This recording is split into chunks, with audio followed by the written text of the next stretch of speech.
You know, when you stand on the walls of York today, you're literally standing where Roman soldiers stood watch nearly 2,000 years ago. And when you walk its streets, you're treading on paths first carved out by Vikings.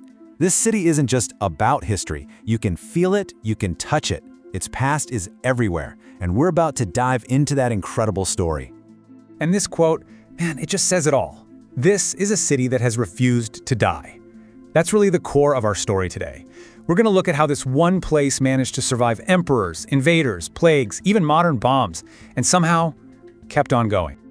All right, and just to give you a sense of the sheer scale we're talking about, here's a quick roadmap. We're starting with the Romans way back in 71 AD. Then the Vikings crash the party in 866. The Normans invade, the Tudors take over, all the way up to the age of the railway. It is a huge journey, so let's get right into it. Okay, first up, Romans and Viking kings. This is all about the age of emperors and invaders. This is the era that really laid the foundation, forging York's identity in the fires of the Roman and Viking worlds. So, where does it all begin? Well, you have to go all the way back to 71 AD. The Roman 9th Legion marches in and they build this fortress right at a really strategic spot where two rivers meet. They called it Ibericum. And you gotta understand, this wasn't just some temporary camp. This was the birth of a city built from the ground up for war.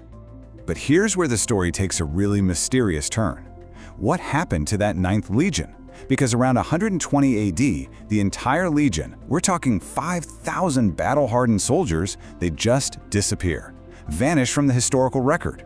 Where did they go? Seriously, it's a historical puzzle that people are still arguing about today. But York's moment on the world stage? Oh, it was just getting started.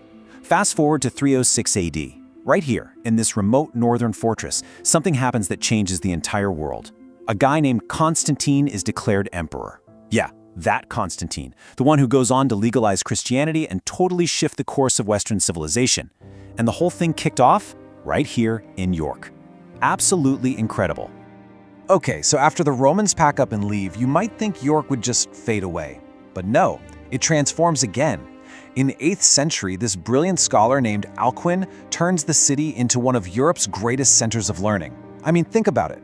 While a lot of the continent is going through what we call the Dark Ages, York is having its own little golden age of knowledge, a real beacon of light. But that peace didn't last. In 866 AD, everything changes. The Viking Great Heathen Army shows up, and they don't just raid the city, they conquer it. And they don't just conquer it, they stay. They rebuild it, rename it Jorvik, and turn it into their capital. Suddenly, it's this bustling hub for the entire Norse world, a center for trade and crafts connecting Scandinavia with, well, everywhere else. And, you know, the Viking era in York ended just as violently as it began. You gotta love the name of the last Viking king to rule an independent Jorvik, Eric Bloodaxe. I mean, you can't make that up. He was finally defeated in 954, and that closed a really brutal but also incredibly transformative chapter for the city. So that brings us to our next big era, medieval power and peril. And this period is just full of wild contradictions. On one hand, York reaches these incredible peaks of wealth and political power, but on the other, it sees some absolutely unimaginable violence and suffering. Yeah, just 10 years after the last Viking king is kicked out, William the Conqueror arrives, and when York rebels against him in 1069, his response is, well, it's apocalyptic. He orders something called the Harrying of the North. This wasn't a battle, it was a campaign to systematically destroy the entire region, turning Yorkshire into a wasteland just to crush any hint of defiance. Norman control wasn't just established, it was cemented in blood and ash. And yet somehow, York bounces back. And it doesn't just recover, it rises to these incredible new heights. Get this, in 1298, King Edward I moves the entire English government to York for 6 years. He's running his war against Scotland from there, the treasury, the courts, the whole shebang. For a while, York was basically the capital of England. Just think about that. But, like we said, disaster was never too far away. This number you're looking at, it's just chilling. 50%. In 1349, the Black Death rips through the city's crowded streets. It kills up to half of the entire population. It's a catastrophe on a scale that's hard to even imagine, and it took the city decades to even begin to recover. And yet, even with all that chaos and death, the city's faith and just sheer resilience found its most incredible expression. After 250 years of work, generations of it, York Minster was finally finished in 1472. The largest Gothic cathedral in Northern Europe was complete. What a symbol, right? A stunning testament to human ambition and endurance, built through centuries of absolute turmoil. All right, next up, we're diving into a period where York is constantly caught in the crossfire. We're talking roses, religion, and rebellion.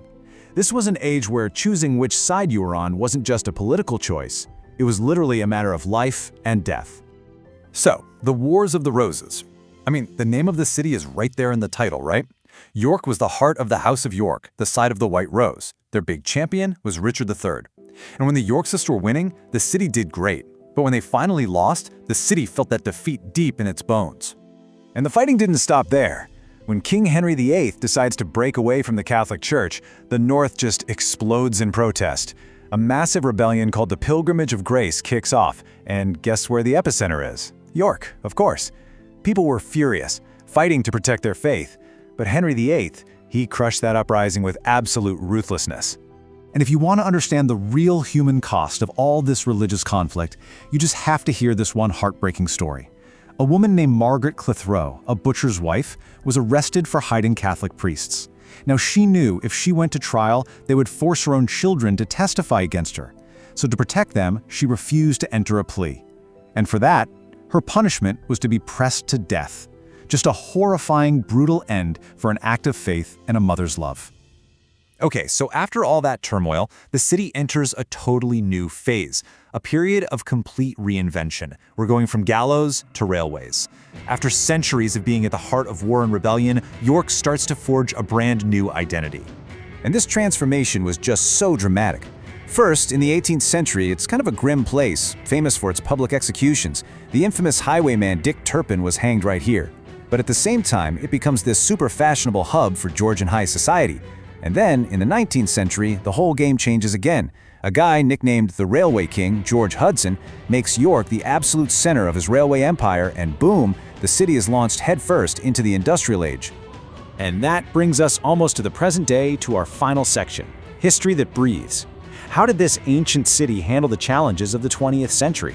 And how did it really learn to embrace its one-of-a-kind identity? Well, of course, war and disaster found their way back to York. During World War II, it was specifically targeted in what were called the Baedeker Raids, a Nazi bombing campaign against cities of cultural importance. 92 people were killed, but incredibly, volunteer firefighters saved the Minster from being destroyed. And then, can you believe it? In 1984, the cathedral burned again, this time after a lightning strike. But just like always, each time it was damaged, the city rebuilt it.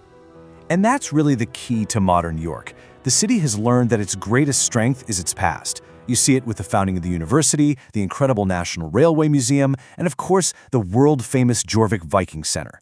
All these things help turn York into a global magnet for tourism and education. See, it doesn't just put its history behind glass, it makes you experience it. And that really leaves us with this one powerful idea. In York, the past is never really past, you know?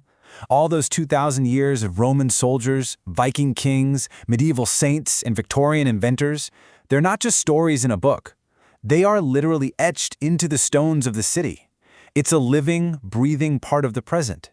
And it makes you wonder, what does it mean for a city to live so completely, side by side with its own epic history?